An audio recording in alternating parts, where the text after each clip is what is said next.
Bismillahirrahmanirrahim. Sisi tumekuwa tukizungumza sana kuhusiana na dalili za kiyama, kuhusiana na Islamic eschatology. Tumekuwa tukizungumza kwa miaka mingi sana, tukizungumza kwa kina kuhusiana na fitna za Masihi Dajjal. Pamoja na kuwa tunazungumza mara nyingi sana, lakini mazingatio ya watu yamekuwa ni machache sana. Yuko shekhe ambaye Allah kamleta kwa ajili ya kufikisha ujumbe huu kwa watu wa wakati huu, kama ambavyo hadithi ya Mtume sallallahu alaihi wasallam imesema kwamba kila baada ya miaka 100 Allah humleta mja katika waja wake ambaye huwasomea wale waja Qur'ani na huwafundisha waja wake elimu ambayo inatokana na Qur'ani kwa wakati huo waliokuwa nao. Ninachokiamini mimi, shekhe huyo ni huyu Shekhe Maulana Shekhe Imrani Hussein, lakini amekuja leo kufikisha ujumbe duniani hapa, ujumbe ambao hakuna shekhe anayehubiri, hakuna shekhe anayeuzungumza, ujumbe ambao mtu akiufikisha ni mtu ambaye amechagua kuwa kapuku, lakini yeye amechukua anaufundisha. Ni ujumbe, ni kweli dawa ya akhiru zaman. Hii dawa aliyeamua kuichukua na kuifikisha ni mtu ambaye kashakubali udhalili, ni mtu ambaye kashakubali kutokuwa popular, kujulikana, kuwa maarufu, ni mtu ambaye kashakubali atapitia maisha ya kawaida tu, kwa sababu ndo dawa ambayo haina hela, dawa ambayo mashekhi wengi wameikimbia, dawa ya kujitolea. Huyu shekhe anafundisha elimu hii miaka zaidi ya 30 kwa sasa, lakini mazingatio ya watu yako wapi? Yako wapi? Sisi humu usiku mchana tupo tunaandaa vipindi, tunafikisha elimu hii ya dalili za kiyama. Tupo wakati huo sasa, wakati ambao zile dalili za kiyama zinatokea, lakini mazingatio ya watu juu ya dalili hizo hakuna. Watu hawana muda na kutafiti kujua hizi dalili za kiyama tulizoambiwa zitatokea lini. Pamoja na kuwa muda huo kutafiti hawana, vile vile hata muda wa kusikiliza wale ambao wanatafiti hizo dalili za kiyama hawana. Subhanallah. Waislamu, mnataka haya tunayozungumza kuhusiana na dalili za kiyama muyasikie kutoka kwa mashekhe zenu? Mnataka muyasikie kutoka kwa walimu ambao nyinyi mnawataka, sio? Sina maana mnataka muyasikie kutoka kwa maalimu wenu ambao mnajua huyu ana elimu, tamsikiliza. Mnataka mfanye hivyo? Kufanya hivyo ni sahihi kwenu, lakini niwakumbushe kitu kimoja. Amesema Mtume sallallahu alayhi wasallam, mtu atakayeweza kuzitambua na kuziona fitna za Masihi Dajjal, ukafiri wa Masihi Dajjal, sio alimu, bali ni muumini mwenye imani, ndiye atakayeweza kuziona, kwa mujibu wa hadithi ya Mtume sallallahu alaihi wasallam aliyozungumza kusema kwamba hii hadithi ni mutashabiha. Niliwahi kueleza hapo kwamba Allah ametuambia ndani ya suratul Araf, nafikiri bila shaka aya 7, yes. Allah ametuambia yeye ndiye aliyemteremshia mtume hichi kitabu cha Qur'ani, ambacho ndani ya hichi kitabu kuna aya ambazo ni muhkama na kuna aya ambazo ni mutashabiha. Allah akasema zile ambazo ni muhkama zina maana ya wazi, ambazo hizi pia ndio msingi wa kitabu, lakini zile ambazo ni mutashabiha zina kautata, zinahitaji mtu aweze kutumia taawil, kuzitafiti kwa undani zaidi. Hazina maana moja, zina maana nyingi. Na kila mwenye kuzielezea hizi mutashabiha hapaswi kusema hii ndio maana ya mwisho, bali anapaswa kusema Allah anajua zaidi. Lakini vile vile kwenye hadithi, kuna hadithi ambazo ni muhkama, ambazo ni plain and clear, ambazo ukizisikiliza au kuzisoma maana yake ni wazi.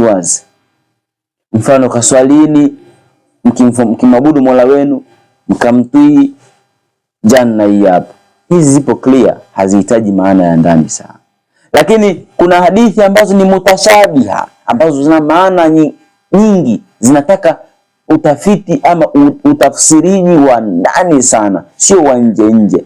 Miongoni mwamo ni hii. Mtume anasema atakapokuja Dajjal, katika paji lake la uso patakuwa pameandikwa neno kafir.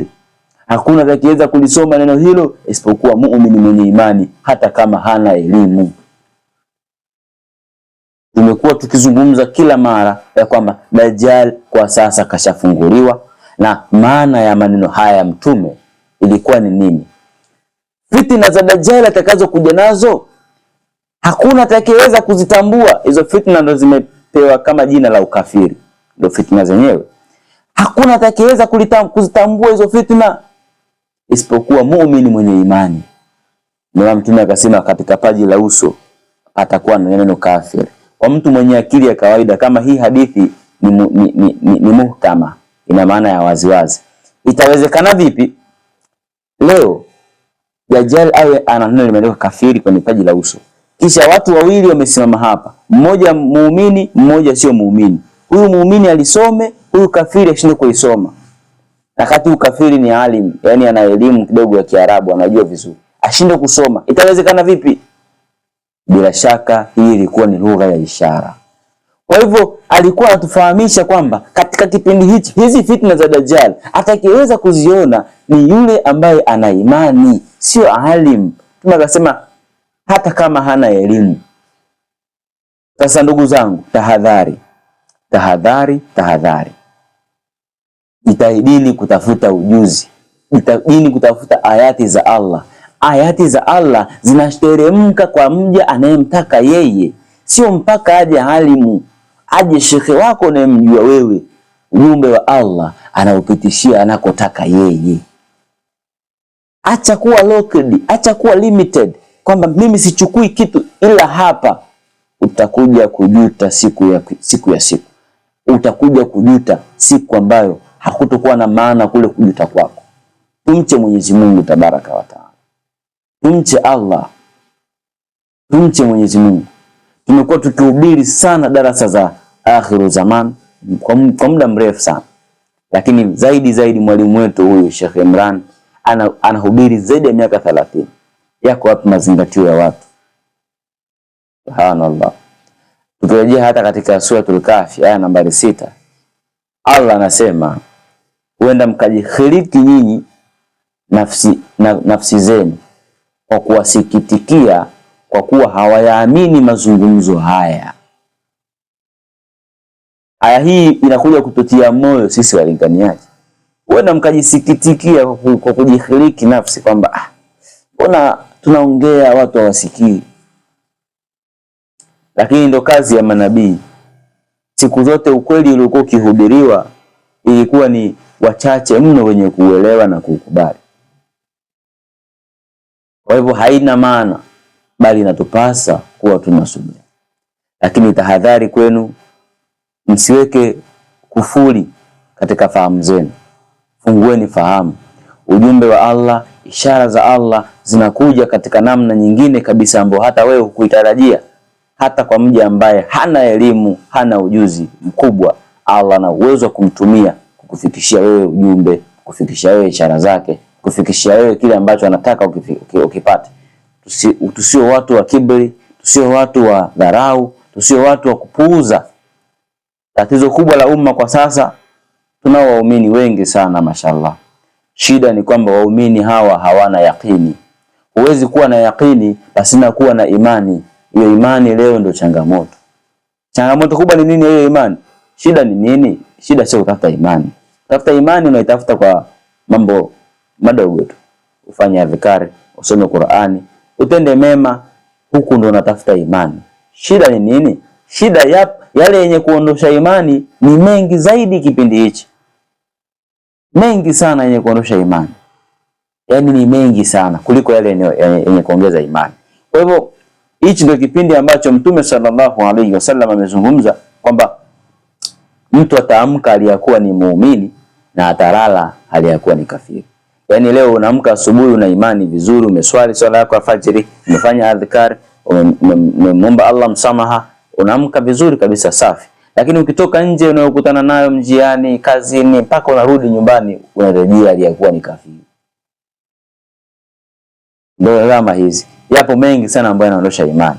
Kwa hivyo ndugu zangu, tunaomba Allah tujalie tu ni wenye kutafuta ama kuwa na yakini. Tuishikilie yakini. Yakini ni kuamini kwa uhakika na sio kuamini kama huamini. Hiyo sio yakini. Kwa ndugu zangu, ujumbe wangu wa mwisho kabla sijafunga kipindi hichi, pia tusiweke kufuri katika fahamu zetu, tusome kutoka kokote kule ambako unapata ujumbe, na Allah atakupitishia ujumbe anakotaka yeye.